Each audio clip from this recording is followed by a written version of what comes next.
নমস্কাৰ আজি ঘোষণা হ'ল 2025 বৰ্ষৰ মেট্ৰিক পৰীক্ষাৰ ফলাফল এইখন হৈছে Assam state school education board division 1ৰ তৰফৰ পৰা প্ৰকাশ পোৱা প্ৰেছ নোট আৰু আমাৰ পৰীক্ষা অনুষ্ঠিত হৈছিল মাৰ্চ মাহৰ 3 তাৰিখে 2025 চনৰ আৰু ৰিজাল্ট ঘোষণা কৰা হ'ল 11 এপ্ৰিল 2025 চন অৰ্থাৎ 37 দিনৰ ভিতৰত এইবাৰ ৰিজাল্ট ঘোষণা কৰা হৈছে এতিয়া আমাৰ যি ৰিজাল্ট ঘোষণা কৰা হ'ল তাত আমাৰ ক্যান্ডিডেট আছিল 4,29,449 গৰাকী আৰু তাৰে পৰীক্ষাত এপিয়াৰ হৈছিল পৰীক্ষা দিছিল 4,22,737 গৰাকী ছাত্ৰ ছাত্ৰীয়ে আৰু এই 4,22,737 গৰাকী ছাত্ৰ ছাত্ৰীৰ ভিতৰত 2,70,471 গৰাকী ছাত্ৰ ছাত্ৰীয়ে পৰীক্ষাত কৃতকাৰ্যতা লাভ কৰিবলৈ সক্ষম হৈছে আৰু এজে হ'ল আমি চাবলৈ গ'লে পাৰ্চেন্টেজৰ পৰিমাণ হৈছে 63.98% আমাৰ এই ডিভিজনৰ ক্ষেত্ৰত যদি চাবৰ কাৰণে যোৱা যায় ফাৰ্ষ্ট ডিভিজন পাইছে 89,041 জনে সেকেন্ড ডিভিজন পাইছে 1,35,568 জনে আৰু থাৰ্ড ডিভিজন পাইছে 45,862 জনে আমাৰ যি কেইখন জিলা আছে জিলা কেইখনৰ ভিতৰত প্ৰথম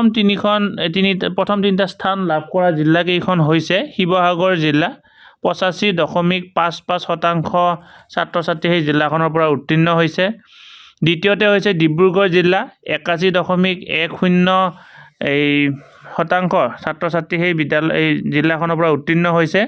তাৰ পিছত হৈছে ধেমাজি জিলা 80.64%ৰে তৃতীয় স্থান লাভ কৰিবলৈ সক্ষম হৈছে একেবাৰে লোৱেষ্ট ডিস্ট্ৰিক্ট হৈছে শ্ৰীভূমি জিলাত পাৰ্চেন্টেজ আটাইতকৈ কম তাতে মাত্ৰ 47.96% ছাত্ৰ ছাত্ৰীয়ে পাছ কৰিবৰ কাৰণে সক্ষম হৈছে ইয়াতে ক্যাটেগৰি ওয়াইজ অৰ্থাৎ আমাৰ general OBC MOBC SC ST plain ST hill tea টাইপছৰ কিমান শতাংশ ছাত্ৰ ছাত্ৰীয়ে পাছ কৰিছে এই কথাটো দিয়া হৈছে আৰু এজে হ'ল আমাৰ ইয়াৰ আগলৈকে 10জন ছাত্ৰ 10টা পজিশন আছিল এইবাৰ 3টা পজিশন ইয়াত ৰখা হৈছে প্ৰথম 3টা স্থান অধিকাৰ কৰা ছাত্ৰ ছাত্ৰীৰ নাম ইয়াতে দিয়া হৈছে প্ৰথম স্থান অধিকাৰ কৰিছে অমিশী শইকীয়া তেখেত যোৰহাট জিলাৰ 591 নম্বৰেৰে তেখেতে 98.50% নম্বৰ পাবলৈ সক্ষম হৈছে তেওঁ প্ৰজ্ঞা একাডেমী সিনিয়ৰ সেকেন্ডাৰী স্কুলৰ ছাত্ৰী তাৰ পিছত হৈছে সপ্তৰ্ষ বৰদলৈ অসম জাতীয় বিদ্যালয় নুনমাটিৰ পৰা কামৰূপ মেট্ৰো জিলাৰ তেখেতে সৰ্বমুঠ 590 নম্বৰ লাভ কৰি